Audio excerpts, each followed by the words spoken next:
14h42. Un choc terrible. Felipe Massa percute le mur de pneus. 200 mètres plus tôt, le Brésilien prend un débris en pleine tête. Ça peut être une pièce qui fait la taille d'un point et malheureusement, même de la taille d'un point, quand c'est lancé à 200 km/h, vous le prenez dans la tête, vous êtes assommé, je pense, quasiment instantanément, et ensuite on voit ce qui se passe à la télé, la voiture tire tout droit parce qu'elle est plus commandée par le pilote. Ce débris est en fait un ressort qui provient de la monoplace de Rubens Barrichello. Cette pièce pèse 1 kg. À l'instant du choc, la Ferrari roule à 250 km/h.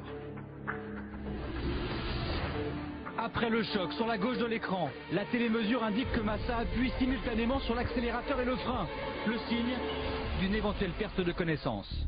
Inquiétude du frère, empressement des secours, chaque minute compte. Il a reçu un énorme choc sur le casque et sur la tête, et il a des problèmes crâniens et une plaie, mais on va à l'hôpital pour voir. Évacué en urgence, Massa est opéré dans la foulée. Il a une coupure au niveau du front, une fracture de l'arcade sourcilière et une commotion cérébrale. 18h20, les nouvelles en provenance de l'hôpital sont encourageantes. Le pronostic vital du Brésilien n'est pas engagé, il est maintenu en coma artificiel.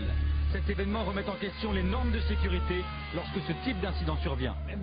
Peut-être que nous devrions faire quelque chose comme les joueurs de baseball qui disposent d'une grille de protection. Cela fait 2 fois qu'un accident comme celui-ci se produit en 8 jours. La semaine dernière, en Angleterre, un pilote de F2 ne peut éviter une roue arrachée lors d'un accident. Il est tué sur le coup. La tête, c'est le talon d'Achille des pilotes. Le monde de l'automobile l'avait oublié. Ce sport est aussi beau que dangereux. Voici le ressort qui s'est détaché de la Brown Mercedes de Barrichello. Il relie les triangles de suspension et les barres de torsion pour contrôler en permanence la garde au sol de la voiture.